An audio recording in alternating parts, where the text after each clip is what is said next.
before. Yay! That's it. Pretty impressive. Oh, no, it's been quiet. Judy Rimpinowitz is just joining us now. Judy's resounding voice is part of most of these, but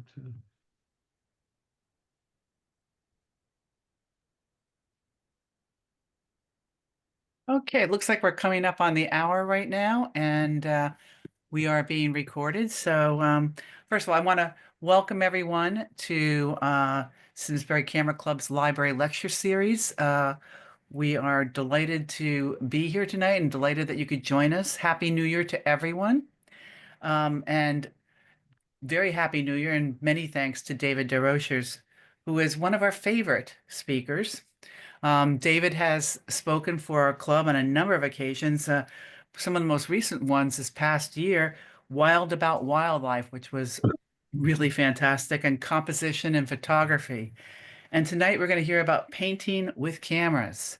For those of you who haven't had the pleasure of listening to David speak before, David comes with a wealth of experience as a landscape and wildlife photographer. He lives in New Jersey, and he's a member of the North American Nature Photography Association, and his work appears in many of the organization's publications. David conducts photography workshops for local photo clubs and for the New Jersey Audubon Society. And of course, his photos have won several awards in local, regional, and national competitions. So we're looking forward to hearing from David. But before I hand over to David, I just want to say if you have not yet joined Simsbury Camera Club, take a look at our page on the internet, Simsbury Camera Club. Just look it up, and you can join very easily. And it's a wonderful, wonderful organization for learning about photography. So with that, David, I'm going to hand it over to you. Okay, thank you very much. All right, let me share my screen and see what we can do here. Okay, share. Okay, let me see about hiding this. And let's see, something else I want to do here. Hide floating. Okay, there we go. There we go.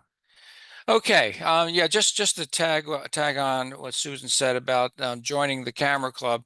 When I started photography about 25 years ago, that's the first thing I did, was to find a local camera club and join it.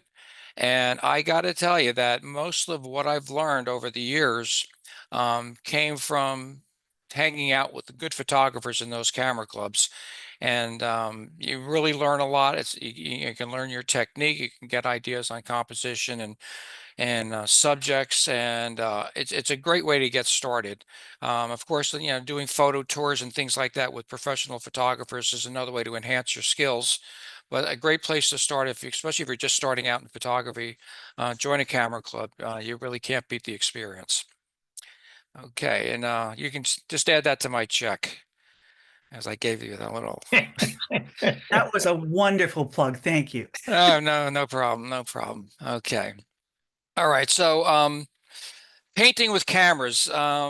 This is a program I started several years ago. I started using some of these techniques pretty much from the beginning.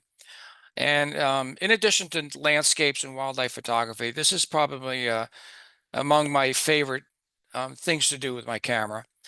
And I used to call it creating art with your camera, but I changed it to painting with cameras because that's kind of what we're going to be doing with it. We're going to be taking our cameras and using them to create some interesting images. So what we're doing is creating art. Photography is an art form. But what I try to do is to try to take the photography media and change it, take it to a new level, and kind of blend it with other forms of art. So what is art? Art is the expression or the application of human creative skill and imagination, typically in a visual form such as a painting or a sculpture, producing works to be appreciated primarily for their beauty or emotional power.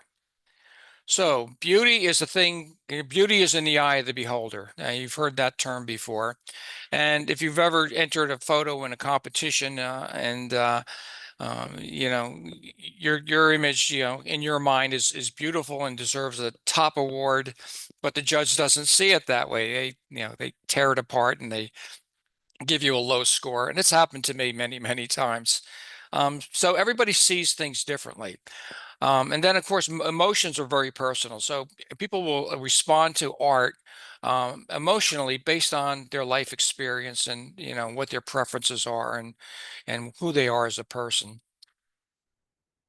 I just grabbed these off the internet. These are 4 pieces of art, you know, totally different styles. You could probably look at that and maybe in your mind decide which one do you like better, and then ask yourself, why do I like that one better than the other 3? I like them all. I'm kind of partial to the one in the lower left. To me, that's kind of an abstract landscape painting. I see the sky, I see possibly mountains, I see lake, I see the earth. So I see all the elements of our planet there. But you know, the painter may have had a totally different idea in mind when he created it or when she created it. So keep that in mind. You know, what I'm going to show you, I'm going to show you all whole kinds of different techniques and different the results from those techniques. And some of them you may like, some of them you might scratch your head and say, "What the heck is this guy doing?" So just try to keep an open mind, and hopefully the ideas of the techniques I'm going to show tonight will inspire you to go out and try to create something a little bit different. Talking about art, I had to show you these. A couple of years ago, I went to the Philadelphia Museum of Art, which is an absolutely gorgeous museum with all kinds of art. But I was struck by these 2 artists. The one on the left, and by the way, both of these artists had entire rooms dedicated to their work. So the black box, quite frankly, I don't get it. You know, you know, the solid color. I mean, it looks like a mat board that I have in my garage that I use for backgrounds. So I just don't see the artistic value in something like that. However, this particular artist, as I said, had an entire room dedicated to this kind of work. The one on the right, again, an entire room dedicated to this artist. And you know, I look at this and I'm brought back to when my granddaughter was 3 years old and would like to use a crayon on my wall. You know, it kind of created the same type of results. But again, so somebody at this world-renowned museum thought these 2 artists were compelling enough to, you know, give them a total room to display their work. So again, beauty is in the eye of the beholder. And you know, what I think is beautiful, you might not think is beautiful, and vice versa. So let's talk about photography. As I said earlier, when I first started photographing, the first thing I did was join a camera club. And in those camera clubs, you kind of get drilled into these certain things. You get that through, you know, working with other photographers in the club, showing your images in competition and having judges critique those images. And they pretty much drive all these ideas into your head that if you want to have a good photograph, you have to include all this stuff. All right. So your image has to be sharp. You don't want any, you know, important things out of focus, properly exposed, you know, see detail in the shadows, no blown out highlights, no distracting elements. And I still value that, you know, that advice, even in the work I'm doing here with the more artistic type of work. And of course, placement of your subject, tight crops, rule of thirds. So in the beginning, I strove to make sure all my images met these expectations. I took a picture of my granddaughter at the beach. You know, I wanted it sharp. I wanted to, you know, capture the motion of the sand being thrown. I have her looking into the picture, which is a compositional to-do. So I strived again to make this as realistic as I could. I love photographing wildlife, and I've been to a place called Silver Salmon Creek in Alaska several times to photograph the coastal brown bears. And there again, I want my subjects to be tack sharp. I want the background to be out of focus and soft, so it's not just competing with my main subject. And so a nice tight crop so my subjects filled the frame. Same thing with flower photography, clean background, sharp image, properly exposed, no blowing out highlights. So I'm keep striving to get that perfect picture. Of course, my landscape photography, I wanted to really represent what I saw when I was taking the photograph. And this is a shot in the Lofoten Islands in Norway. This is a place called the fishing village with these great mountains surrounding it. My wife and I actually stayed in that fishing village the 2 days we were there. So you've got this beautiful landscape, and I was fortunate enough to get a little bit of the northern lights in addition to the stars. So what I'm going to talk about tonight is pretty much the opposite of those images that I just shared with you. Now, you can do very creative things on the computer. For example, I love doing textures on my photographs. So doing a texture in Photoshop and creating something more artistic than a straight image is I find very satisfying, and it's another technique that you can use to try to give your photographs a little bit more interest. If you have Photoshop, there's a thing called the filter gallery that you can take a photograph and make it look all kinds of crazy ways. So in this particular case, I selected the one of the artistic filters, and I made my photograph look like a watercolor painting. So those are some of the things you can do in your on your computer, but that's not what we're going to talk about tonight. I want you to think of your camera as a palette full of colors and a paintbrush. So as a painter uses that palette and all those paints, you're going to use your camera the same way. So think of your camera as a paintbrush. I'm going to show you some ideas on how to manipulate the camera, move it in certain ways in order to create something a little bit more artistic. So what we're talking about tonight are a number of techniques. One is the intentional camera movement. That includes motion blurs and zooms and turns. I'm going to include multiple exposures, long exposure photography, talk a little bit about finding art in nature, and how to work with reflections in water, and of course minimalism. I'll show you a few examples of that as well. Okay, so let's imagine. Imagination is the faculty or action of forming new ideas, images, or concepts of external objects not present to the senses. So this kind of goes pretty much the opposite of photography, where you're trying to capture reality. But hopefully at the end of tonight's talk, you'll be able to look at something and imagine a different way of interpreting it. This was one of my earlier attempts at multiple exposure photography. So I was trying this out, and I had been invited to judge a photo competition in Italy, and this is the facility that my wife and I stayed at while we were there. So I went outside and I did a multiple exposure of the property of the building, and then I put it on Facebook just to see if I would get any reaction. So my wife, of course, said great breakfast too. Not too crazy about the image, but she liked the breakfast that we were served. Another person commented on it. But I got a comment from the father of one of the judges, who was from Poland. So his father was, I guess, following what I was posting on this on the webs on Facebook, and he made a comment, and I was thrilled. I said, "Oh my God, I'm international recognition!" I was so excited. But then I made the mistake, and I hit the cease translation button. And actually, he wasn't really praising my attempt at multiple exposure. What his comment was something or someone failed. So apparently he wasn't too crazy about my work.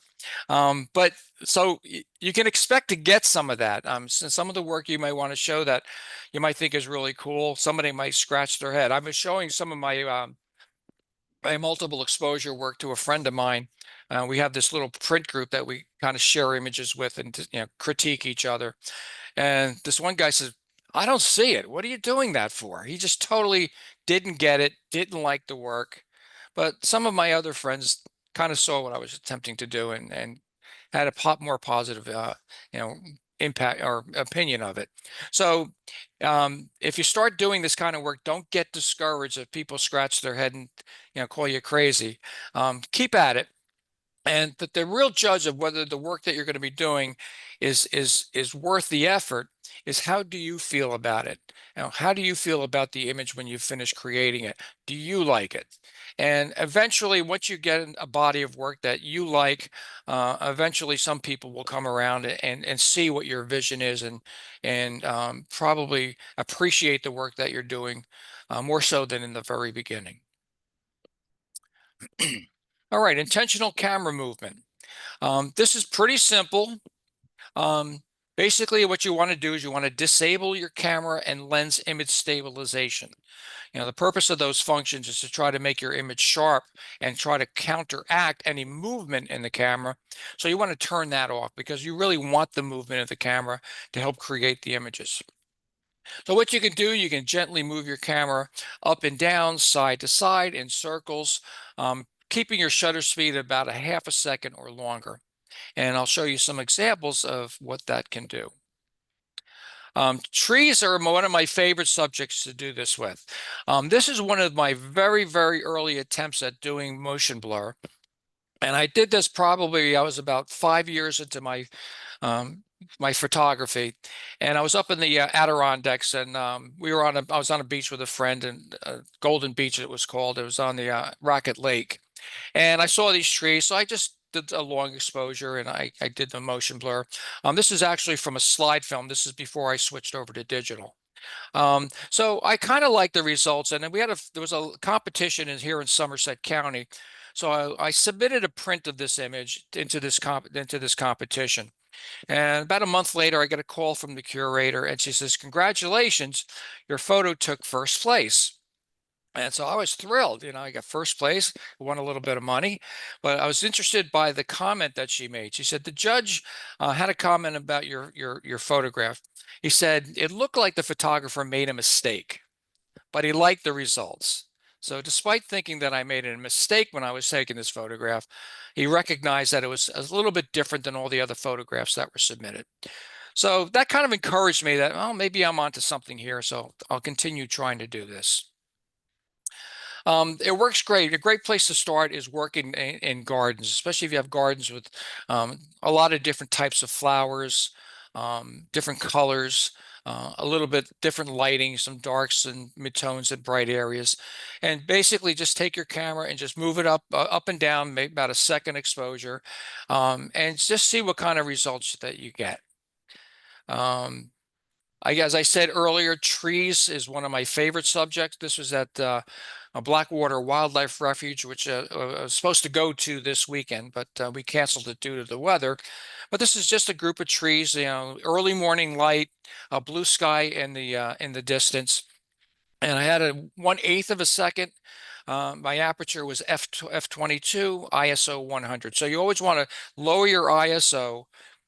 Close your aperture, so because again, you want to get a long exposure. You don't want a fast shutter speed.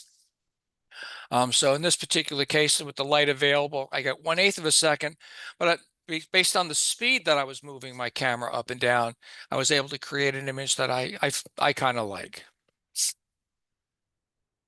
One thing you want to kind of keep in mind when you're doing trees, if you have a trees and there's no leaves on the trees, you'll probably get these branches kind of sticking out. And I personally find that as a distracting. So you can kind of see these branches kind of coming off the tree, and I find them distracting. So what I like to do is to try to find a group of trees that don't have those types of branches, or if it's in the summertime, have leaves on it. So you can see the difference between this and this without the branches. So now you've got all those vertical lines, different tones and different shades. And again, this is a 1/5 of a second. Again, aperture f22, ISO 100. So again, trees are a great way to start this technique. You want to try to find some harmony in the trees and how they relate to each other. This is another example. This was done locally, just walking on a little trail, and it was late in the afternoon, so I had some nice late afternoon light. But again, what I tried to do here, and this is also a good exercise for just general photography, is as I look at the trees in front of me and decide where am I going to stand to do my motion blur. And one of the things I try to achieve is to try to get as much separation between all the trees. So I'm trying to eliminate any trees merging with other trees. And so I try to move around. And if you do that, even with your basic photography, I like to try to eliminate mergers. I want all my main subjects to stand out and stand on their own. So go into the woods, you look at the trees, just start moving back and forth, and look at all the trees, the tree in the foreground as well as the trees in the background, and see if you can get as much separation between the subjects as possible. Can I just interject with one question? Yeah, absolutely. Someone has asked, did you use a tripod? No. This is Monopod. no tripods. This is all handheld. Okay, thank you. Okay. You can use a tripod and do it, but I find it a lot more because I don't just take one photograph. So I'm going to be doing this, and I'll be moving around a lot, so I don't want to be tied down with a tripod. Being handheld and standing there, you can. It's easier if you don't have a tripod to adjust the speed, to adjust the distance that you're moving the camera. So definitely, all of this work is handheld. None of this work is on a tripod, except further on when I get into long exposures.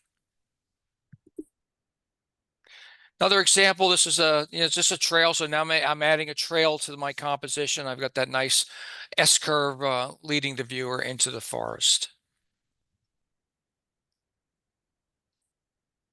Okay, it gets a little more complicated when now you have horizontal lines, but then you also have, or you have vertical and horizontal lines. So here you have a couple of buildings. You can see the roofs are kind of horizontal. The meadow itself in front of the trees in the distance is horizontal. You've got the vertical trees, but you can see how some of the trees are actually blending in with the meadow and blending in with the buildings themselves. So here again, I'll take this image. It's kind of my raw image that I'm starting with, and I'll go into post-processing. I'll clean it up a little bit. So this is the final image. So what I did is I kind of removed the merger of the trees down in this lower level, the trees that were merging with the buildings. I kind of cleaned that up and did a little cloning to clean it up. Then of course I put a vignette on. I kind of brought out the light on the buildings themselves. So from just basically a raw image that was a good starting point, I was able to use some editing techniques to kind of clean it up and give it a little bit more impact. Side to side. If you go to a beach, we like to take sunrises and sunset pictures. Most sunrise pictures or sunset pictures I see in competitions are quite boring. It's all about the color, and usually somebody will have the sun in there with the sun blown out. But before the sun rises or after the sun sets, that's when the light is really beautiful along the shoreline or any body of water for that matter. So instead of taking a straight shot, I move the camera from side to side. I can either go one swipe, I can go back and forth, and it creates this more painted look to the scene. Another example, in this particular case, instead of just moving flat side to side, I kind of tilted my hand up to kind of create the wave that you see on the left-hand side. So it gave it more of a little bit more dynamic. Now, I want to point out on this image, if you think whether these images are worth anything, I had an art buyer contact me about this image, and they wanted to create this image for a office space in a new office building, and they wanted to create it 85 by 54 inches. And they asked me if I could do that. The only photography house or printing house that I found that could do something that size was in Germany, a company called Whitewall, which does absolutely beautiful work. But an image a print that size would have cost over $5,000. So what happened is the buyer said, well, we have a sign company. I think they can create this into a print that we can use on our wall. So I sold them the digital image, and then they went and had it printed and now appears on a conference room wall in some office building in Delaware. So some buyers, art buyers, will see some of this stuff and they'll see value in putting this on a wall someplace in an office building. Okay, motion blur. This is capturing moving subjects. I first learned this technique back in 2005 when I was in Africa, and I was out on safari, and the photo leader suggested I try this. It was a dark day. It was cloudy. I'm shooting with slide film, so I think I had 400 speed film, but the light was so low that it was impossible to get a sharp image of moving animals. So he suggested that I slow my shutter speed down to 1/40th of a second, and as the wildebeest were running by, I would just pan with the wildebeest. So you try to get the subject as sharp as you can. But the thing I like about it is I think the background becomes a lot more interesting. It almost, you got that motion blur on the background where you've got a little bit of sharpness on your main subject. Do it with birds as long as this is 1/100th of a second, but this is a okay, I'm drawing a blank here. Snow goose. It was a snow goose. It's flapping the wings pretty fast. So I was able to get some motion blur on the wings themselves. Coastal brown bear. Again, the same situation. It was cloudy. It was raining. We were along the river as the bears were chasing salmon. So instead of trying to use an ISO of 6400 and getting a grainy image, again, I slowed down the shutter speed and took long exposures as the animals were either running towards me or running side to side. My son was into go-kart racing for a while, so this is when he was an adult, by the way. He was in his late 30s. So I went to see him drive his car one day at a track, and I was doing the same technique with the drivers, the go-karts going around the track. Again, 1/30th of a second, so I slowed down my shutter speed. But another thing you can do is, in addition to having that slow shutter speed, you can always change the speed of which you are moving the camera. So this is one speed, and then I don't have the other images. So you can change the speed of how you move how fast you move the camera, and you'll get different effects by doing that. This was a matter of luck. I was in New York City. I was trying to pan with this bike rider, and as I took the shot, a taxi drove by. So I got the motion blur of the taxi. I've got the motion blur of the background, and my main subject is sharp. So I kind of like this image. I find it kind of interesting. Kind of represents the streets of New York. Wave motion is another thing that you could spend hours doing. And I learned this from a gentleman named Tony Sweet. I don't know if any of you have ever did any workshops with him. He's a photographer. I think he's out of Maryland or Delaware.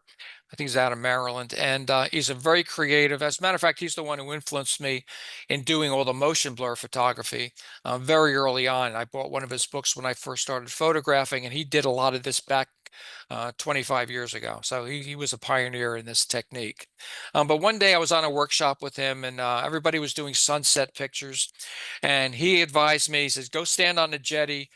Set your camera on 1/40th of a second, and as the waves are coming in, just pan with the waves and just take photographs of the waves moving in. So that's kind of how I started doing that technique. This was one of the first ones I did on that trip, and I kind of liked it. I like the kind of the lines and the texture of it.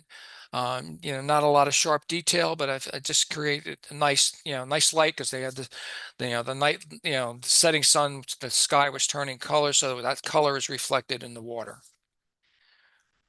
Another example. So if you ever go to the beach one day and there's no birds to shoot, just slow your shutter speed down and 1/15th of a second, 1/40th of a second, anywhere in that range. And then as the waves are coming in, just kind of pan with them, and you get some interesting shots. It's something that I enjoy doing.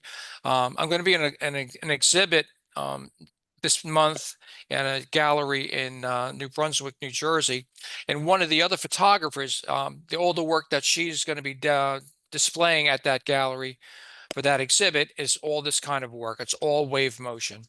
And she has some beautiful images that she's going to be showing as prints. And one more example, this day, the water was actually, it was a cloudy day. The water had this green color to it. So I didn't like the green color, so I just turned it into a monochrome.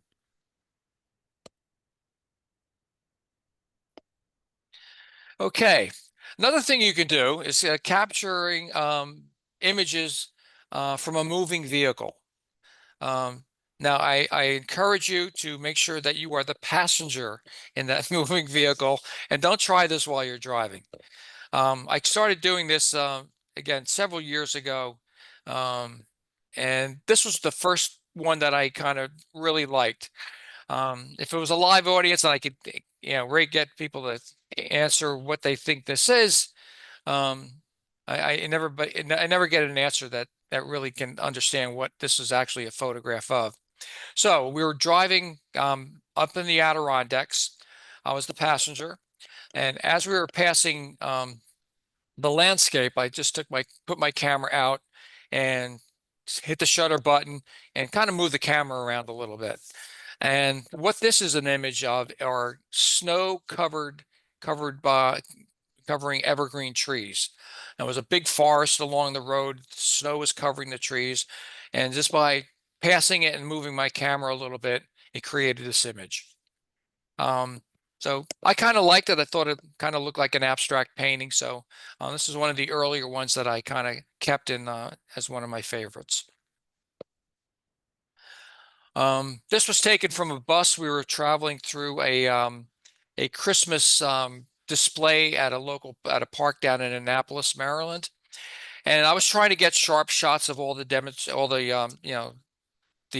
displays and all the lights and everything, and I just couldn't do it. I mean, because I was in a bus, the bus is bouncing around. It was dark.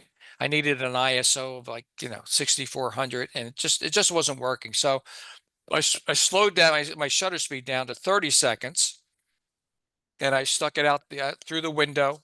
And as we were driving by these displays, I held the camera and I moved my camera around. I kind of up and down in circles. I just kind of went any crazy direction I could think of. And as a result, this is kind of one of the things that I got from that little exercise. So again, long exposure, a nighttime photography. With lights, you can get all kinds of crazy designs. This is just a feeling of textures and colors. You can use this as a background if you wanted to for one of your photographs. But this was taken from a train. So as the train was going slowly through a autumn landscape, I just put my camera out there, out the window, and 10-second exposure, and this is the result. Okay. Next, zooms and turns. Now, this is another kind of motion technique, but what we're going to do here is we're going to be zooming our lens in and out, and we'll also be turning our cameras and turning the lens as the shutter is open. So you can use any zoom lens to do this. This is one technique that probably, if you're going to do the zooms and turns, a tripod is very helpful. So in this particular technique, I would recommend putting your camera or your lens on a tripod. So here's one example. Shutter speed 1/13th of a second. Again, my aperture's closed down all the way, ISO 100, and as I'm ready to hit the shutter button, I start turning the lens. I'm zooming out. You can zoom in, you can zoom out, but as you zoom out, you hit the shutter button, and so you're capturing the image as you're moving the lens and zooming the lens out, and it creates this kind of effect. Another example, again, whatever's in the center of the image will remain relatively sharp, and the further out you get from the center of the image, the more drastic your motion will be created. This particular image, I just recropped it and went back to my early days of rule of thirds and put the center of the image down in the lower third to give it a different, I think, a more interesting balance. I tried this technique while I was in Venice. Using that bridge as my main focal point and then zooming out. So I've got the buildings and the boats in the water, zooming out where the bridge, which was in the center, remains relatively sharp.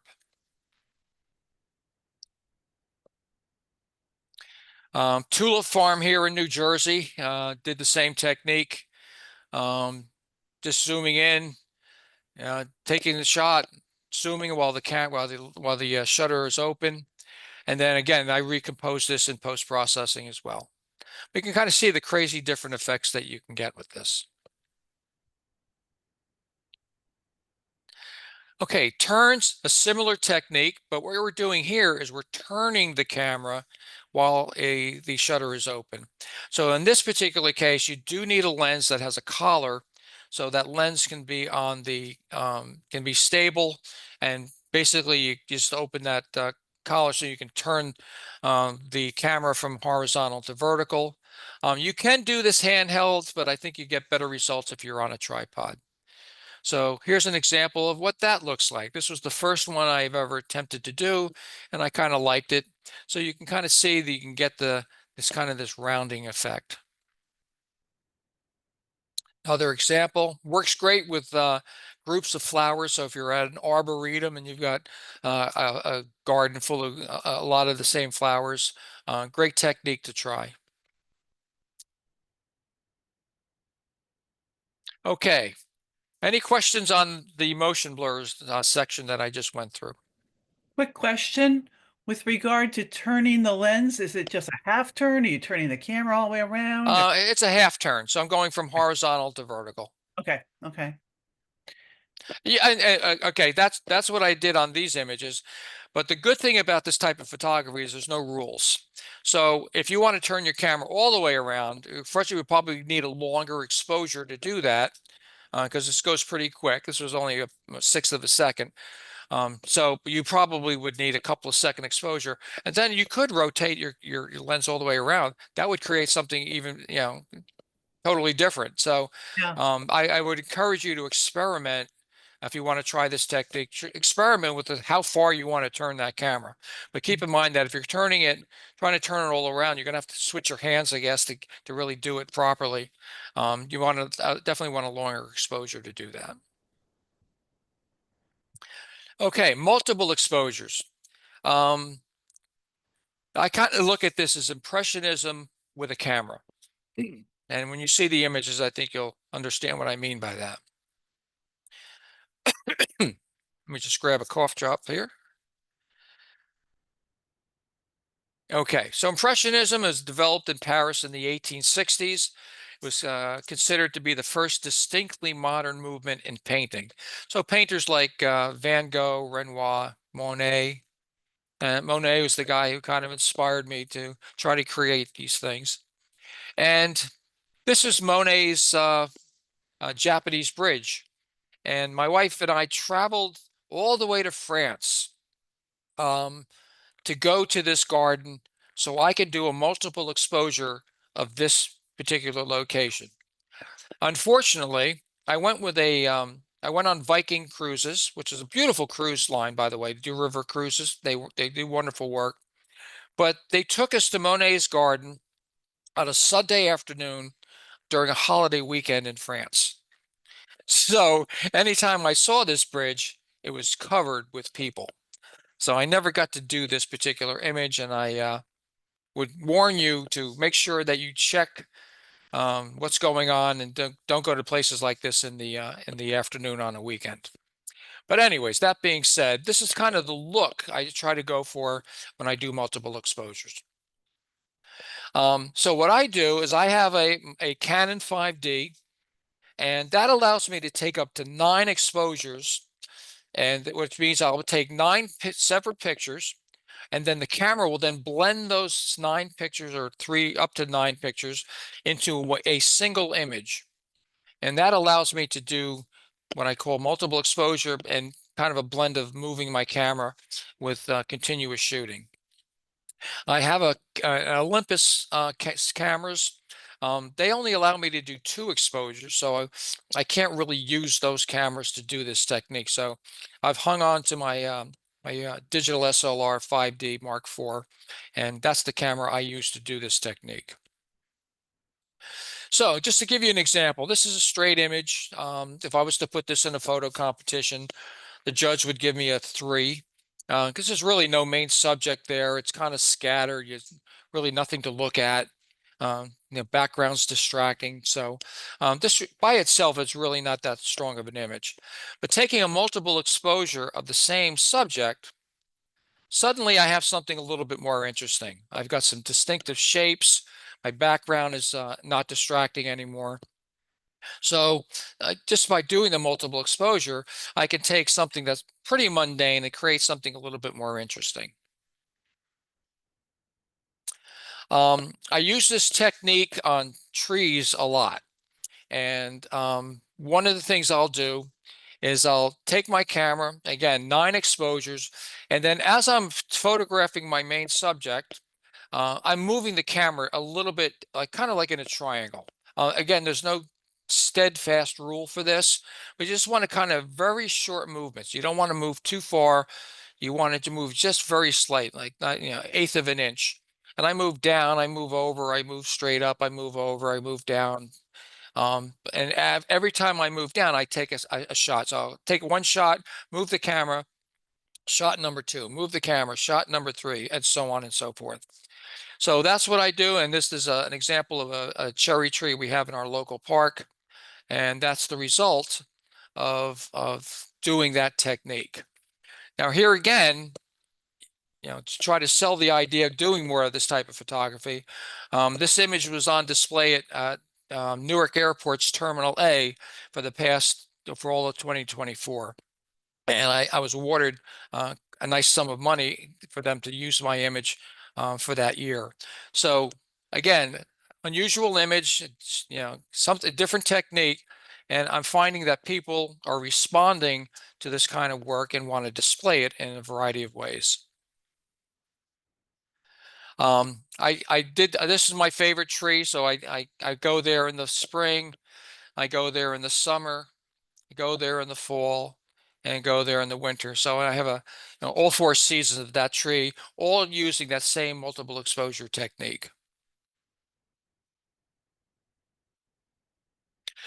This is Monet's garden. I did find a spot where people couldn't go. So again, this is a technique, 9 exposures, and I kind of like the look. To me, it looks like a Monet painting. I was showing this to one of my friends, and he's an old gentleman who's a very good photographer. And I said, this is my attempt at doing Monet. And he goes, I got to tell you, you are no Monet. So I don't know whether he didn't like the image or I just didn't meet his Monet standards. But again, you're going to get mixed reactions to this type of work. Another example, this is a local park. But here again, you've got a vase here. So if you take a look at the vase, you see by doing those multiple exposures, I now have multiple vases. And I don't want that. I want a single vase. So what I did in post-processing is to take that vase and then do a little creative work using my cloning stamp. And then I created one vase out of those 3, and just kind of worked on the one in the front, eliminated the ones that you see in the back, and created one vase. So sometimes some of this work requires a little bit of editing to try to clean certain things up. So don't think you have to get it all right in the camera, that you can get a basic image to work with and then do some editing to kind of clean up the areas you feel are necessary. Another example, this is was a park in Ireland. So a couple of distractions here. I didn't like, the walkway has, multiple exposures of the rocks leading up there. Wanted to clean that up. I was having a blown out highlight in the back of the in the upper part of the image, so I wanted to clean that up. So again, I took this in Photoshop, did a little cloning work, and finished just creating this image. So this is before, and this is after. So I still have that painted look, but I kind of sharpened up the rocks to make them a little bit more sharp. Another way of doing this is actually taking your multiple exposure images and then just take one single image of the same scene and then blend the images together and just kind of take the sharp area that you want. I'm going to show you how it did that on another image. Quick question came up. Yes, yes, Do you primarily use Photoshop? absolutely. Absolutely. I use Camera Raw to do some of my basic edits. And for this type of stuff, I definitely have to use, I use Adobe Photoshop. Another multiple exposure. This is Brooklyn Botanical Gardens. 9 exposures, 1/50th of a second, f/16, ISO 250. So instead of taking a single shot of the gardens, I did the multiple exposure. This is one of the images that are going to be on display at the gallery in New Brunswick coming up. So and I've gotten good reaction on this one too. Okay, I'm going to take us a step further. One of the inspirations, in addition to Monet, for this type of work is a photographer by the name of Pep Ventosa. He was born in Barcelona. He now lives in San Francisco. And his whole line of work is multiple exposures. He does it a little differently. He takes multiple individual photos and then does all the blending in post-processing using layers. So he may take 40 images and then take those 40 individual images and then using changing opacity and blending options, he'll blend those in post-processing. I find it easier to do with 9 exposures in a single camera. But one of the techniques that this photographer does is he'll take a picture and he takes them by circling his subject. So how does he do that? Well, basically, you take a tree, any tree. Definitely you want the tree to be standing kind of on its own, not in amongst all these other trees. And you walk around the subject while you're taking your photograph. So I'll take one image, I'll step about 20, like 10 feet over, take a second image, and I'll circle my subject taking the same image. So here's an example of that. So basically what I want to do is I want to circle the image, circle the subject, and I constantly want to point, I use a single focal point, and I want to point that single focal point on the trunk of the tree. So I want the trunk of the tree to try to be as more dominant in the image as possible. And I want it to be sharp. So that instead of having, 9 different, trunks of the tree, I want to try to make that single trunk stand alone. And then the rest of the subject is from different angles. So it works nicely on the tree itself. It also is very interesting. It works really nice on the background because now that you're moving from place to place, you're only taking 1 or 2 images of what's behind the tree. So it gives it that kind of almost makes it look like it's in a fog. It gives it that foggy look. Another example, this one I did halfway around the tree. This is the same cherry tree from the other side that I showed earlier.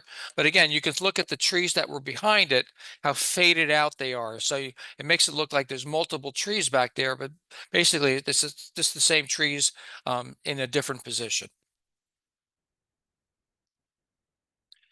This is one I did this last fall down at Duke Gardens, which is a beautiful place down here in New Jersey. And again, I walked around this tree and you can see that the trees behind it are not as sharp as the main subject. They're kind of faded out.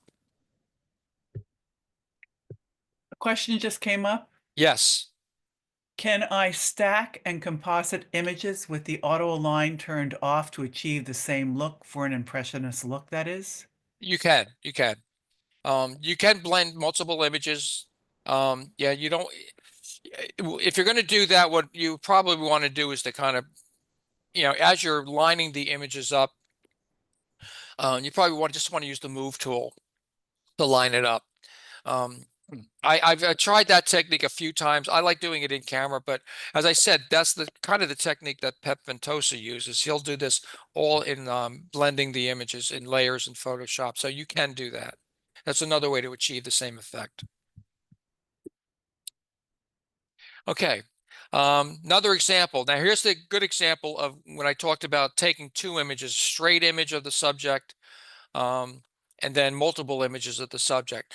So I knew if I was going to go around this, probably the top was going to be a little funky. I would get all different, the top would be all over the place. It's pretty hard to kind of make sure it's always in the exact same place. So in this case, I took a single image of this gazebo, and then I took multiple images walking around, totally around the gazebo. And you can kind of see how the roof is a little out of whack and the top is a little out of whack. So then in post-processing, I took the top of the roof of the gazebo and I added it to the top of the roof, and I cleaned up the edges on the roof. So I have the same effect. I was able to maintain sharpness on that one piece on the top, but this top part is from the single image. The rest of the image is from the multiple exposure.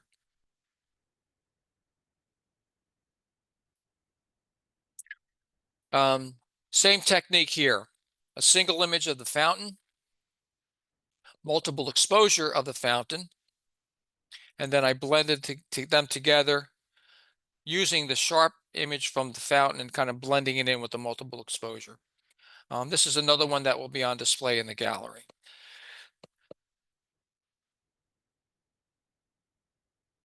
Same technique here.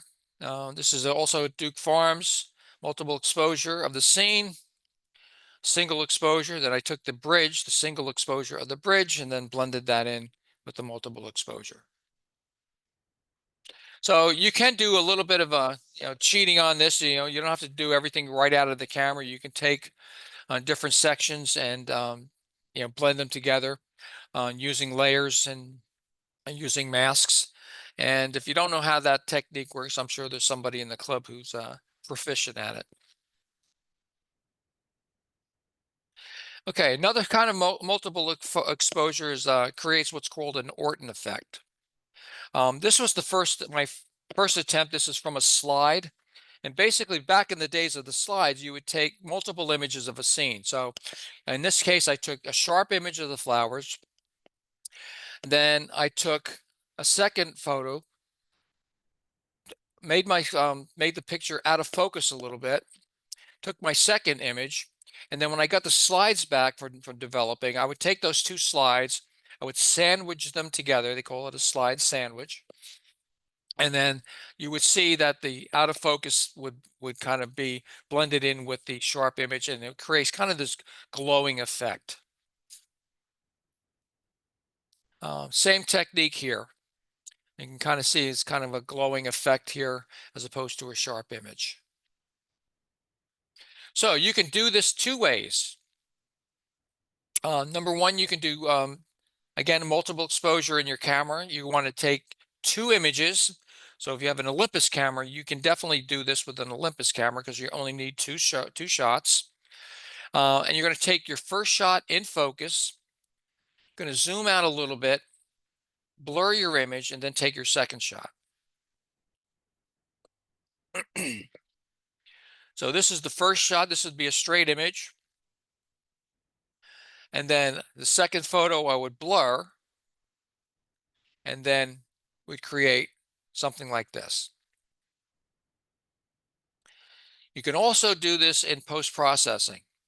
This is where one of the, I'm going to break my rules for tonight of not doing everything in camera, but there's also a technique that you can do in Photoshop, creating a digital sandwich. And by the way, you don't have to take notes. I should have said this earlier. I will be sending out notes to my discussion, and all the steps of doing this will be in those notes. So I won't go through it step by step. But know that you can do this in post-processing using some layers and blending, and you can create. This is a straight image of the subject, and this is after the Orton effect was applied in post-processing. So, some people like all their images tack sharp. I kind of like the glowing effect of this. I think it gives it an interesting feel. It's a matter of taste of whether you like one or the other or both.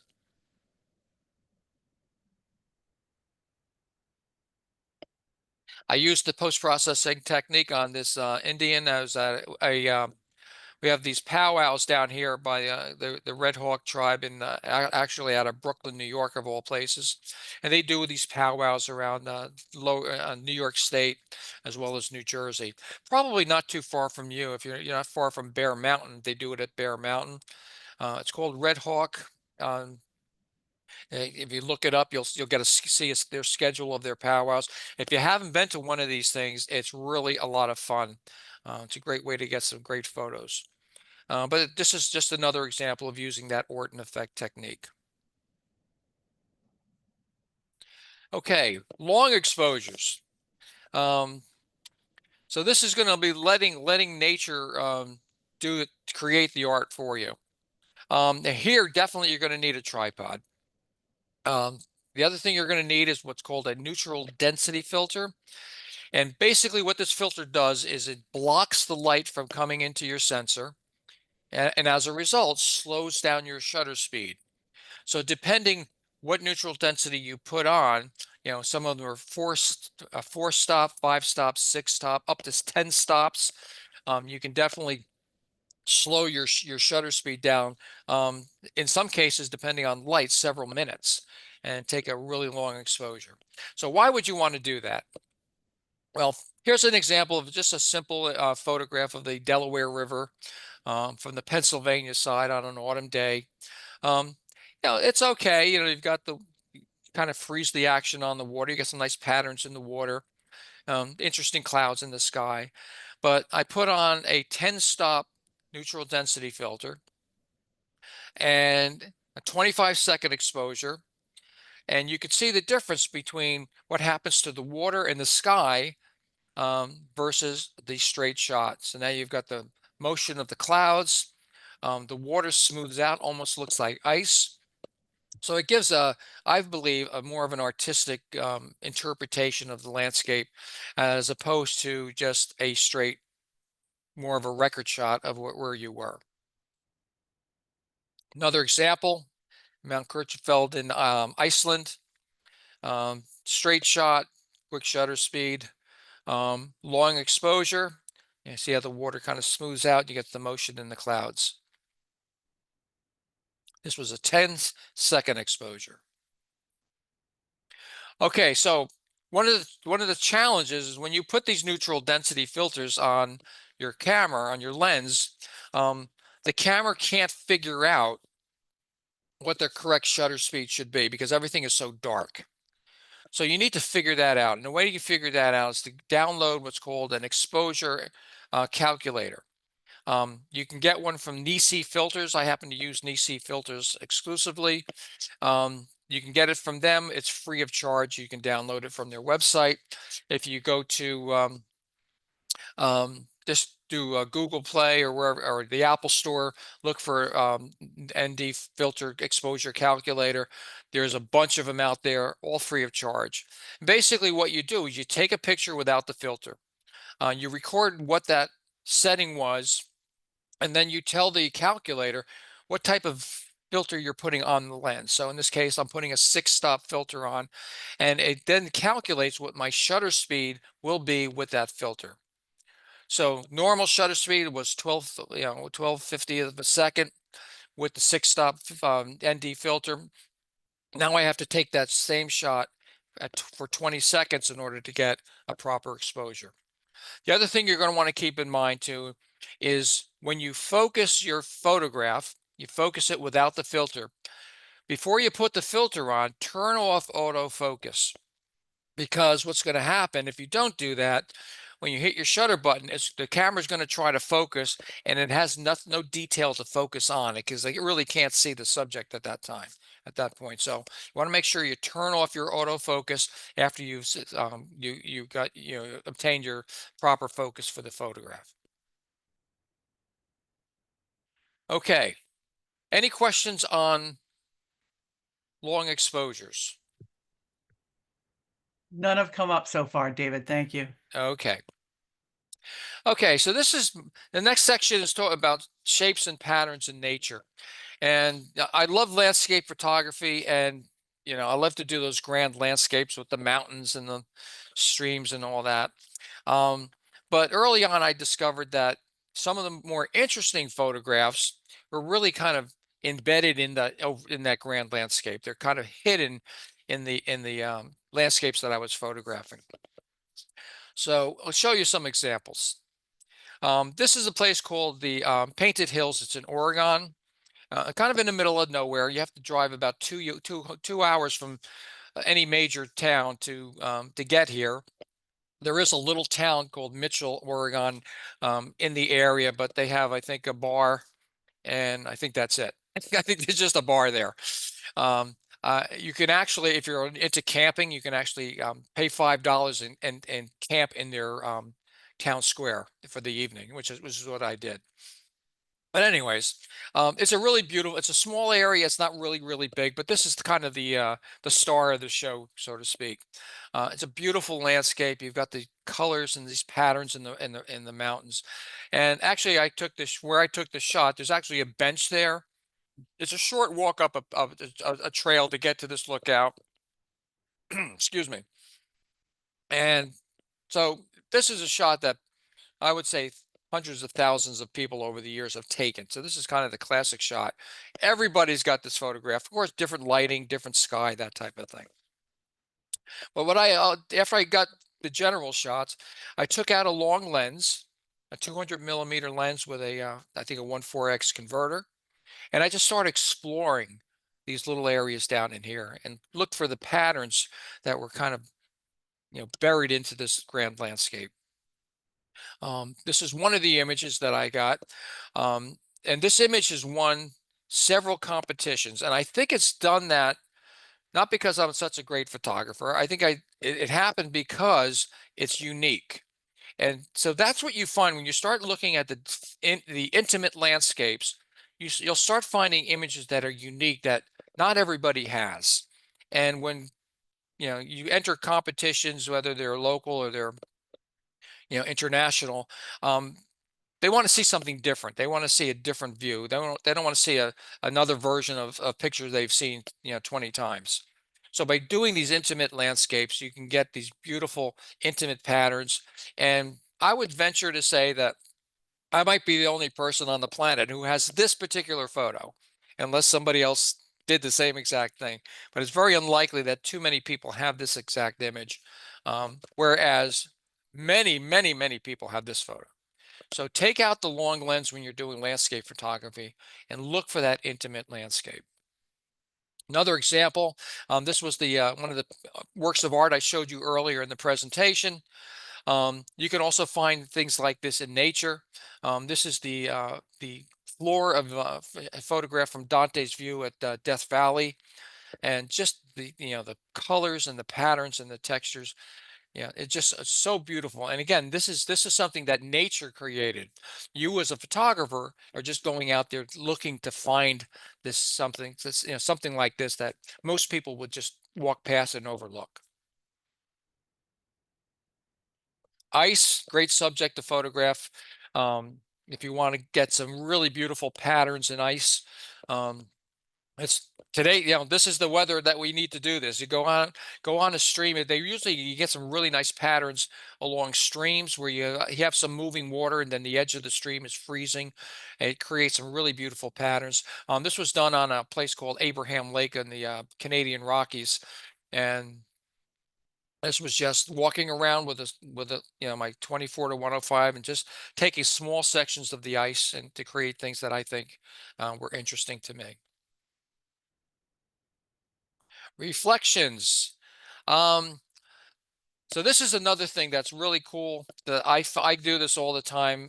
It's kind of a good fallback if you have nothing else to photograph and you're near a body of water. You can probably find something like this to do. So what we're looking for are waves and ripples that create a phenomenon called sky pools and land pools, ever-changing patterns of sky and land reflection in water. It could be in a lake. It could be usually in a body of water like a lake or the ocean, um, or a bay, something along those lines, or you should find, or in a harbor. You go to a harbor and you have boats in the harbor. You'll see the boats reflecting in the water as well. So I'll show you some examples of this kind of work. First of all, this is not one of my photographs. This is a painting by Jackson Pollock.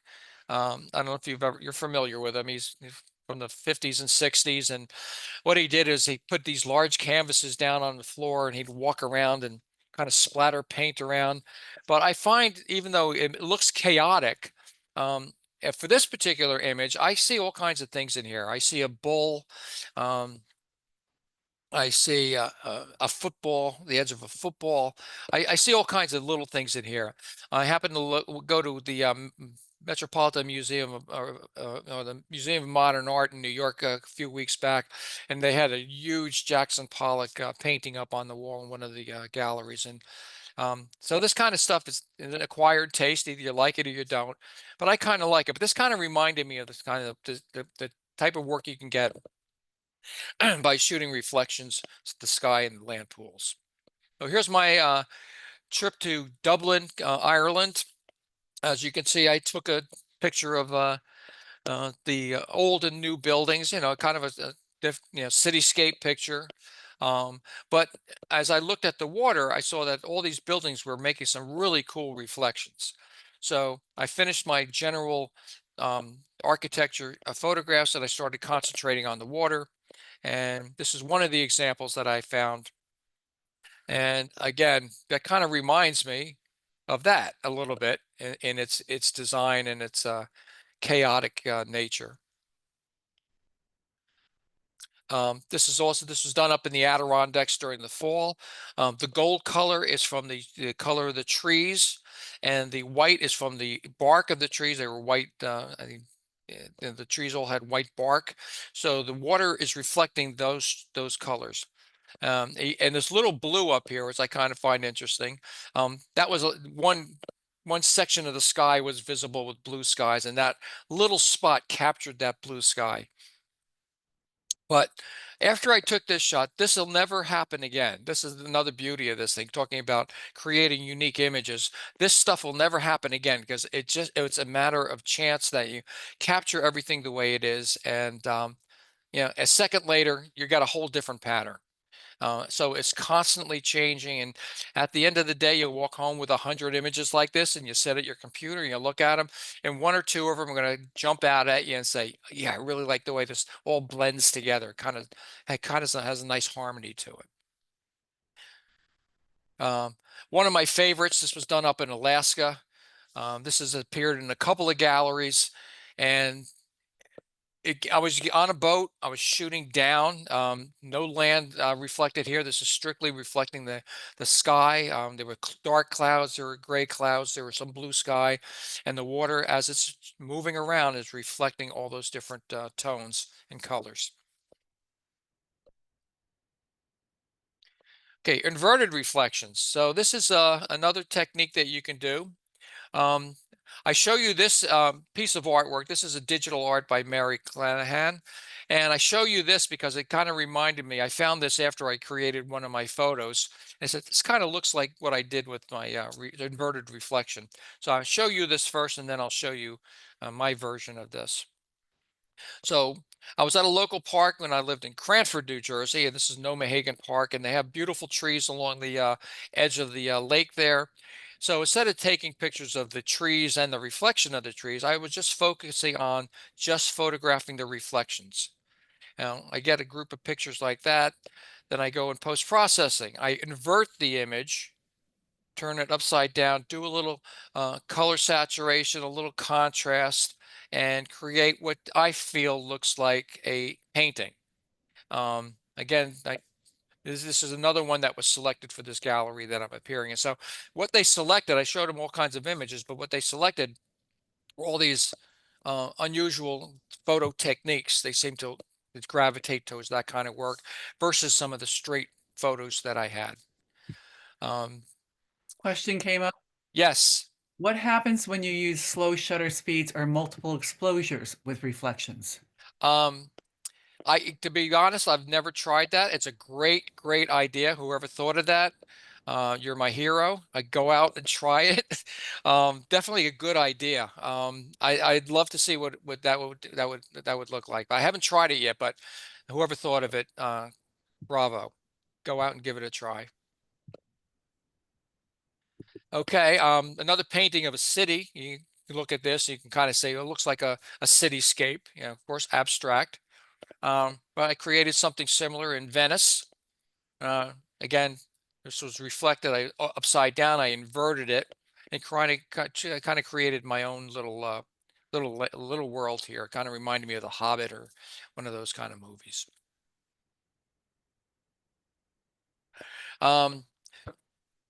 Just one other example.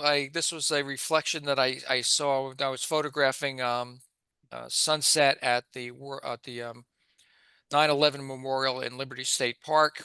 And I noticed that this photographer was taking wedding pictures for this couple. Now, I'm not sure why they were there for their wedding pictures. Maybe they had someone who they lost in the 9/11 tragedy. I kind of found it a little unusual. They were using this particular location. That being said, as they were taking the pictures, I was kind of looking around. I was always looking for reflections, and I noticed that they were being reflected in the 9/11 memorial wall. And so I took this photograph, and it kind of reminds me of story it tells to me, anyways, is ghosts of people who who were lost in the tragedy, and the ghost of a couple that may have been ready to get married. It just gives me a kind of a ghostly feeling to it. So, look for reflections everywhere. Okay. Getting close to the end. Another thing I kind of like what I was saying about, looking for interesting, intimate landscapes and some of these grand landscapes. Look for an interesting detail whenever you're doing any kind of photography. This is a place in Blackwater Wildlife Refuge. This is our favorite sunset spot. And this is kind of a typical sunset picture. I don't like this at all. I think it's kind of boring. What really happens after the sun goes below the horizon when this really turns into something interesting. But the point I'm making is, instead of taking this overall landscape shot, I was looking at these sticks coming out of the water. So I took out my long lens and just photographed just that area and came up with something like this. So to me, this is kind of a, more of an abstract, kind of the patterns and the lines here. And I found this more interesting than something like this. So when you're photographing, just look for little small sections of anything. You might find that the more of the interest is in the fine details of an overall subject. Okay. Finally, minimalism. This is a form of art where the work is set out to expose the essence, essentials, and identity of a subject through eliminating all non-essential forms, features, and concepts. So this is an example, again, at Blackwater Wildlife Refuge. I very seldom take pictures of a landscape on a clear day. I like clouds in my landscape. They look more dramatic. But just looking at the islands across the bay here, and just the solid blue with a little color along the horizon, I just thought this lent itself to a minimalistic type of interpretation. So a lot of space. Main subject is that island. It's kind of down in the lower third. But to me, this is something that I would like to put on my wall. It's very simple. It's about the color, and it's very minimalistic as far as the accentuating the subject. Another example, This is a combination of a long exposure. I forget how long it was, maybe about 10 seconds. So I'm getting the motion of the water as it's coming on ashore, and then those sticks are my subject, kind of leading out to the ocean. Lone tree and a big field of probably 6 feet of snow. This is in Norway. We got stuck in a major snowstorm out there, but as a result, the photography was absolutely stunning. Um, Mounds and mounds of snow everywhere you went. So just basically the tree is the subject and a lot of space around it. So if you find something, try to think about, do I need to include a whole bunch of information? And this is what, we talk about minimalism. There's really a minimal amount of information in this photograph, and it's really all about the tree, and then the snow kind of supports the environment. Again, same thing, basically just the sky and the water, a little bit of land along the bottom there. It's a kind of a body of land across the bay. And then one of my favorites, this is from Ireland. I kind of just drawn to this little rock formation as the waves were crashing over it, and just long exposure, and keep it as simple as possible. So that's it. That's my spiel for the evening. Couple of things to keep in mind. I want you to be creative. Again, I applaud the whoever brought up the idea of multiple exposures on reflections. That's a great idea. I can't wait to try it. Think outside the box. Try thinking of other things. What I talked about are some ideas. If you come up with a different idea, try it out. I mean, it's only digital. You can delete it. It's very easy. If it was slide film, I'd say, okay, you got to be careful, but it's digital. You can take as many pictures as you want. Experiment, try different things. Don't be afraid to make mistakes, and definitely don't be afraid what other people say about what you're trying to do. You'll get a lot of naysayers that think you're crazy or why are you wasting your time. But I tell you, if you keep doing this stuff, eventually you're going to start getting some work that people are going to be drawn to. Enjoy the work of other abstract photographers. There's an online magazine called ICM Photo Magazine. It's about in-camera motion. A whole magazine. This is dedicated to this type of photography. And of course, have fun. This is a lot of fun to do. And one more suggestion: if you like Monet or Van Gogh or any of that type of work, there's a movie called Loving Vincent. And the entire movie was created by artists drawing pictures. There's no actors. There's actors doing the voiceover, but all of everything in that film is a single photo. It's kind of like when Walt Disney started with the animation, where they drew multiple animations and then piece them together. This is basically the same thing. It's a stunning movie. The story is wonderful if you're interested in Van Gogh's life, but the creativity that went into creating this film is simply amazing. So, Loving Vincent, if you haven't seen it yet, check it out. And that's it for me. Wow, that was fantastic. I think I'm going to open it up, make sure anyone who's got any comments, they can chime in now. Just unmute yourself. I certainly learned a lot. I've never tried these techniques and any of them, and now I've got a lot to do. And thank you so much for offering to send us notes on this, Yeah, because you'll see them later tonight. you covered a lot of great material. Thank you. Beautiful images. One of the things I was noticing was that some of the first images, one of the things that I noticed is that there's always a light focus in the image to bring your eye into the image. And I thought that was just beautiful. Thank you very much. I'm getting a lot of notes here saying, thank you for the inspiration. Thank you very much. Another person asked, when you're shooting wave motion, which direction do you pan?